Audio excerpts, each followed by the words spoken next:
Good morning दोस्तों, जय श्री कृष्णा। हम जो है कल पढ़ रहे थे शब्द विचार। इससे आगे टॉपिक लेके आए हैं। शब्द विचार का जो है थर्ड पार्ट है अर्थ के आधार पर शब्दों का भेद। तो इसके बारे में हम पढ़ेंगे। तो हमारा अर्थ के आधार पर जो शब्द हैं, शब्दों के कई भेद होते हैं, लेकिन मुख्य तरह से जो है 4 भेद बताए गए हैं। एकार्थी, अनेकार्थी, समानार्थी, विपरीतार्थी।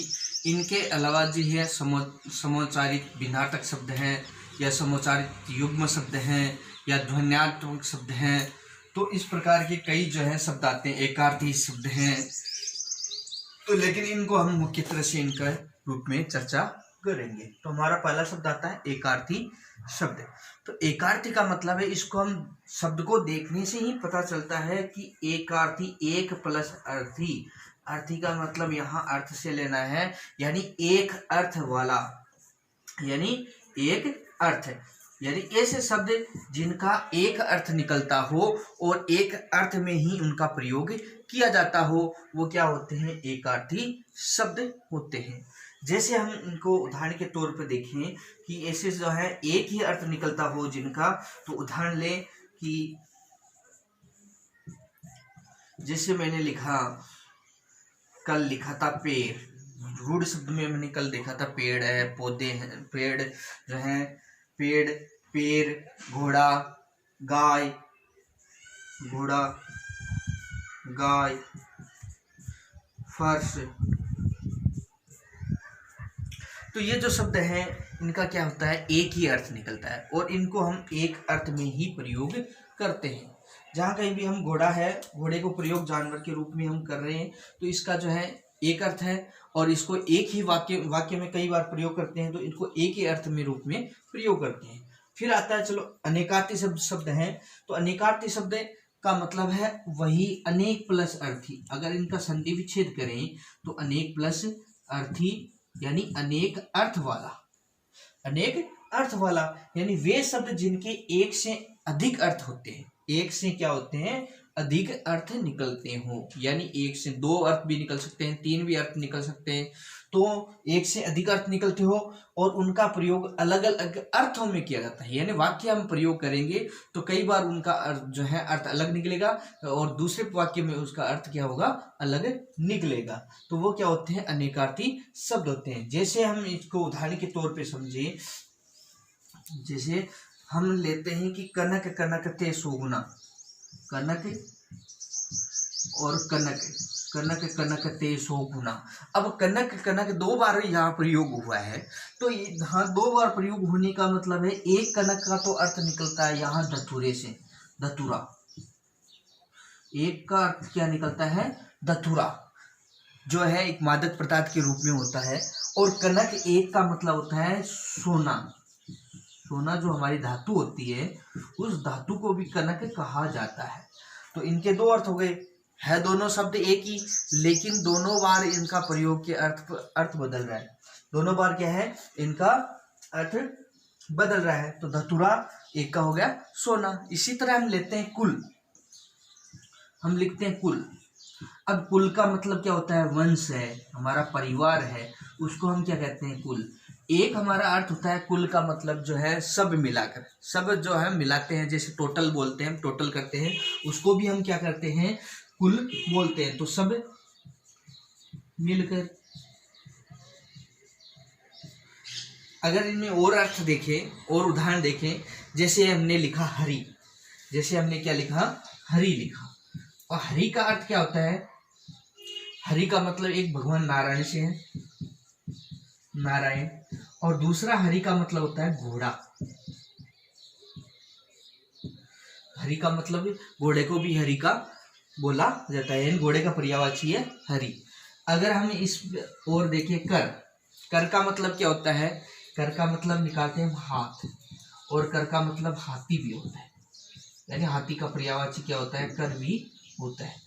तो ऐसे जो शब्द होते हैं, यानी शब्द एक ही है लेकिन उनके अर्थ अनेक निकलते हैं, उनको वाक्य के अनुसार अलग अलग प्रयोग किया जाता है, तो वो अनेकार्थी शब्द होते हैं। इसके आगे हम देखते हैं कि तो हमने देखा कि एकार्थी और अनेकार्थी। एकार्थी एक अर्थ देने वाला, अनेकार्थी अनेक अर्थ देने वाला। आगे आता है समानार्थी। इसमें भी हम देखें कि समान अर्थी, समान प्लस अर्थी संधि विच्छेद किया हमने, तो समान अर्थ वाला, अर्थ क्या निकला? समान अर्थ वाला। अर्थ का मतलब अर्थ, समान अर्थ वाला। तो समान अर्थ वाले जो शब्द हैं वो क्या कहलाते हैं? समानार्थी। यानी वे शब्द जिनका अर्थ समान होता है, यानी जो है एक शब्द के ही अनेक शब्द होते हैं, उनका अर्थ जो है मिलता जुलता रहता है, उन्हीं से जो है कुछ सामान्य कुछ अंतर होता है, लेकिन उनमें समान होता है। जैसे हम पर्यायवाची, समानार्थी शब्द को दूसरा नाम क्या है? पर्यायवाची भी बोलते हैं। समानार्थी शब्द को और क्या बोलते हैं? पर्यायवाची शब्द भी हम बोलते हैं। तो पर्यायवाची बोल दो चाहे समानार्थी शब्द बोल दो, यानी समान अर्थ वाले। अब इसका देखें, जैसे मैंने अग्नि जो शब्द लिया, अग्नि का जो हमें पर्यायवाची, अग्नि का मतलब क्या होता है? आग, और ये समान अर्थ भी है, आग को हम अग्नि भी कहते हैं। जैसे हमने लिखा पावक, अनल, तो इनका क्या है? समान अर्थ होता है। अनल को, अनल का मतलब अग्नि, पावक का मतलब अग्नि, आग का मतलब अग्नि। तो ये जो है पर्यायवाची समान अर्थ है इनका, यानी इनका अर्थ क्या निकलता है? समानार्थ। अगर इसी तरह हम और पर्यायवाची देखें, जैसे मैंने पृथ्वी का पर्यायवाची लिया, पृथ्वी को हम क्या कहते हैं? धरती बोलते हैं, वसुंधरा बोलते हैं। तो इनका जो अर्थ क्या आता है? सेम है, समान है। तो समान अर्थ देने वाले क्या हो गए? समानार्थी या पर्यायवाची शब्द। अब विपरीतार्थी शब्द क्या होते हैं? तो विपरीतार्थी शब्द वे शब्द जो है विपरीत अर्थ देते हैं। विपरीत का मतलब था उल्टा, एक दूसरे का उल्टा अर्थ देते हैं, वो क्या होते हैं? विपरीतार्थी। जैसे हम विपरीतार्थी को क्या बोलते हैं? विलोम शब्द भी बोलते हैं। विपरीतार्थी का दूसरा नाम क्या है? विलोम शब्द। तो दोस्तों विलोम शब्द, विपरीतार्थी शब्द और विलोम शब्द दोनों क्या है? एक ही है। तो अगर हमें देखें, वे शब्द जो एक दूसरे के विपरीत अर्थ देते हैं। अब जैसे हमने लिख दिया उदाहरण के तौर पर रात और दिन, और रात का उल्टा क्या होता है? विपरीत क्या होता है? दिन होता है। जैसे मैंने लिखा राजा, राजा का उल्टा क्या हो गया? रंग, यानी राजा क्या जो है? राजा है, और रंग जो है एक फकीर होता है। अमीर, गरीब। तो ये क्या है? विपरीत अर्थ देने वाले हैं, यानी एक दूसरे का उल्टा अर्थ देते हैं। चाहे दिन लिख दो तो उसका रात हो जाएगा, रात लिख दिया तो दिन हो गया। राजा, रंग, रंग, राजा। अमीर, गरीब, गरीब, अमीर। तो ये आपस में एक दूसरे का क्या है? उल्टा अर्थ देते हैं। तो हमने ये चार शब्द पढ़े, एकार्थी, अनेकार्थी, समानार्थी, विपरीतार्थी। ये चारों जो है इस अर्थ के आधार पर भेद दिए गए हैं।